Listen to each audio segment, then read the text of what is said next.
Hello à tous, c'est Audrey, bienvenue sur Pop & Geek. Aujourd'hui, on se retrouve pour un avis lecture manga. Et là, j'ai commencé ma lecture de Criminal Fiançailles, le tome 1 et 2. Je vais faire un petit retour avec vous, donner mon avis et évidemment faire un petit résumé pour savoir de quoi ça parle. Allez, c'est parti, générique. Alors, Criminal Fiançailles, de quoi ça parle? Ça parle de Yakuza, déjà faut le savoir.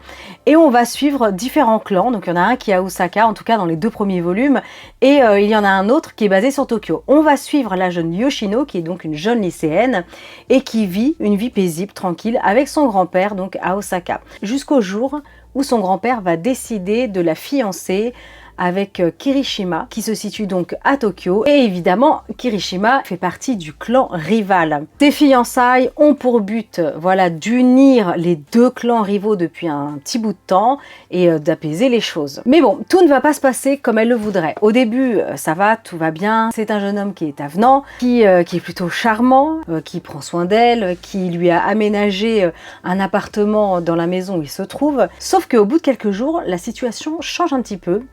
Et on commence à comprendre un petit peu comment fonctionne Kirishima, qui est un personnage très étrange et qui d'ailleurs au passage, je n'arrive moi-même toujours pas à le cerner. Sauf qu'au bout de quelques jours, il se lasse d'elle et il la supporte pas, il lui dit carrément, je ne vous spoilerai pas trop ce moment-là parce que c'est assez surprenant ce qu'il lui dit, ce qui lui sort à ce moment-là, c'est juste incroyable. Bref, il faudra le lire pour savoir. Elle ne se laisse pas démonter et en fait, clairement, il lui dit qu'il s'ennuie avec elle. Et qu'il préfère une fille qui va lui mener la vie dure et le traiter comme une sous-merde. Voilà. Donc le personnage est très étrange, je vous l'assure.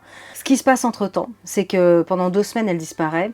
Et elle dit en gros à son grand-père que ça va pas le faire. C'est pas possible, faut qu'elle rentre à Osaka, elle en peut plus, elle le supporte plus. Et elle a même limite un peu peur de lui, car on ne sait pas trop à quoi s'attendre en fait. Parce qu'elle se rend compte que c'est un garçon qui est quand même très violent, qui se bagarre facilement et qui peut vraiment briser les os des gens. Donc son grand-père lui dit « Rends le fou amoureux de toi, tiens bon 1 an et tu le quittes ». C'est ce qu'elle fait, il y a un petit revirement de situation à un moment donné, elle est partie vendre son rein, je vous dis c'est un peu barré ce manga. Et en gros, elle lui dit, et elle l'envoie clairement sur les roses. Et depuis ce jour-là, depuis qu'elle l'a envoyé paître, depuis ce jour-là, le mec est complètement raide dingue d'elle. Sauf que elle, pas du tout. Le premier tome m'a laissé un peu sans voix, le deuxième tome aussi. Je vais vous dire pourquoi après. Il y a donc ce 3e personnage qui arrive à la fin du 2e tome, et c'est un ami d'enfance qui fait partie plus ou moins de la famille.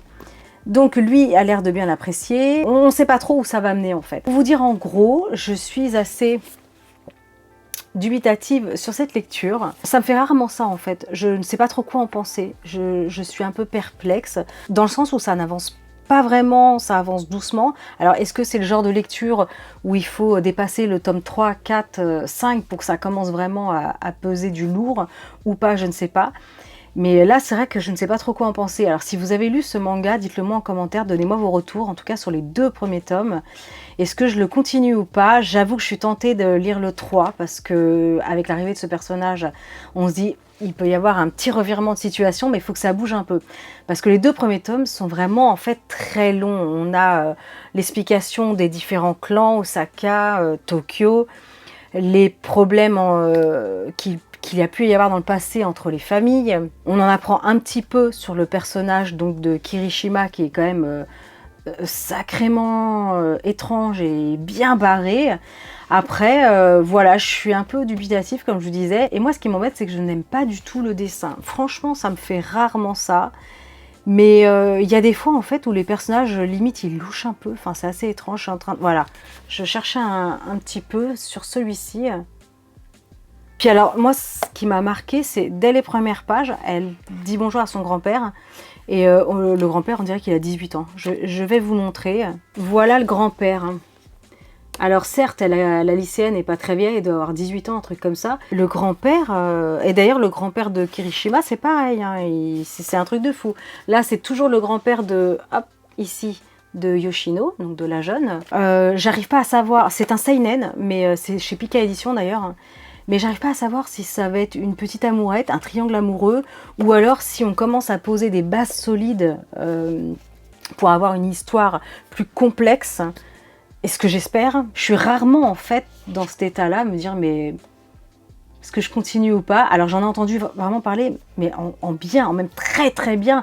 Et apparemment, après, ça a l'air ouf, donc c'est ce qui me donne envie de continuer. Après, j'espère que le dessin va s'améliorer au fur et à mesure de la lecture, parce que parfois c'est le cas. Les premiers tomes peuvent être moyens, mais la qualité des dessins suivants s'améliore. Mais franchement, c'est pas foufou, quoi. C'est pas foufou. Pourtant, la jaquette, elle était pas mal. Donc voilà, bref, est-ce que je continue ou pas? Je vous avoue, je suis quand même assez tentée. Mais moi, j'aimerais bien avoir vos avis. En tout cas, si vous l'avez lu, dites-le moi en commentaire. Et voilà. Et c'est tout pour aujourd'hui. En tout cas, j'espère que cette capsule vous aura plu. Je vous en préparerai d'autres. Et voilà, n'hésitez pas à me donner même des idées de format, des choses que vous aimeriez voir sur cette chaîne. Ça me fera très plaisir. Allez, en attendant, portez-vous bien. Et moi, je vous dis à très bientôt. Ciao!